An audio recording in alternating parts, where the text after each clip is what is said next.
হযরত মুহাম্মদ সাল্লাল্লাহু আলাইহি সাল্লামের কবরকে শ্রদ্ধা জানিয়ে বলা হয় রওজা শরীফ, কারণ এটি জান্নাতের একটি বাগান, রওজা আতহার।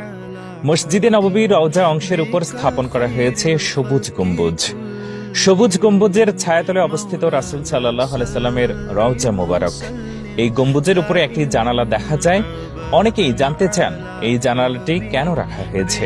হযরত ওমর বিন মালিক রাদিয়াল্লাহু তাআলা আনহু হতে বর্ণিত, তিনি বলেন, নবীজি সাল্লাল্লাহু আলাইহি সাল্লামের ইন্তেকালের পর একবার মদিনা শরীফে দীর্ঘদিন অনাবৃষ্টির কারণে অসহনীয় গরম আর দুর্ভিক্ষ দেখা দেয়। তাই মদিনাবাসী একদিন আয়েশা রাদিয়াল্লাহু তাআলা আনহার কাছে গিয়ে নিজেদের সমস্যার কথা উল্লেখ করে বৃষ্টির জন্য দোয়া কামনা করেন।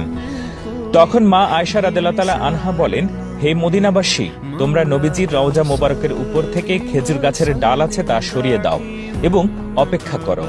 মদিনার লোকেরা তখন আয়েশা রাদিয়াল্লাহু তাআলা আনহার পরামর্শ মোতাবেক কাজ করলেন। নবীজির রওজা মোবারকের উপর থেকে ডাল সরানোর সাথে সাথে হঠাৎ দেখা গেল আকাশে ধীরে ধীরে কালো মেঘ ডাকা শুরু করেছে। অল্প কিছুক্ষণের মধ্যেই এতটাই বৃষ্টি শুরু হলো যে মানুষজনের পথ চলা কষ্টদায়ক হয়ে পড়ল। এরপর দীর্ঘ এক সপ্তাহ অনবরত বৃষ্টি হলো।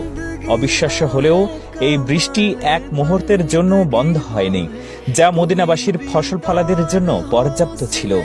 এক সপ্তাহ পর মদিনার লোকেরা আবার আয়েশা রাদিয়াল্লাহু তাআলা আনহার কাছে গিয়ে বৃষ্টি বন্ধের জন্য দোয়া চাইলেন। তখন আয়েশা রাদিয়াল্লাহু তাআলা আনহা বলেন, নবীজির রওজা মোবারকের উপর খেজুর গাছের ডাল পূর্বের মতো দিয়ে দাও, বৃষ্টি বন্ধ হয়ে যাবে। মদিনাবাসীরা তাই করল, সাথে সাথে বৃষ্টি বন্ধ হয়ে গেল। আরেকটি সূত্র মতে ইমাম দারিমি রহমতুল্লাহ আলাইহি বর্ণনা করেন, হযরত আবু জাওজা আউস ইবনে রাদিয়াল্লাহু তাআলা আনহু হতে বর্ণিত, তিনি বলেন, মদিনাবাসীগণ একবার দুর্ভিক্ষের কবলে পড়েন। তারা আয়েশা রাদিয়াল্লাহু তাআলা আনহার কাছে এই শোচনীয় অবস্থার ব্যাপারে জানান।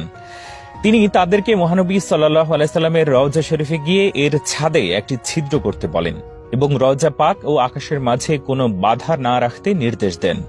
তারা তাই করেন। অতঃপর মুষলধারে বৃষ্টি নামে, এতে সর্বত্র সবুজ ঘাস জন্মায়। এই বছরটিকে প্রাচুর্যের বছর বলা হয়। মদিনা মুসলমানদের প্রাণের ভূমি। মদিনা হল নবীজির শহর, শান্তির নগর।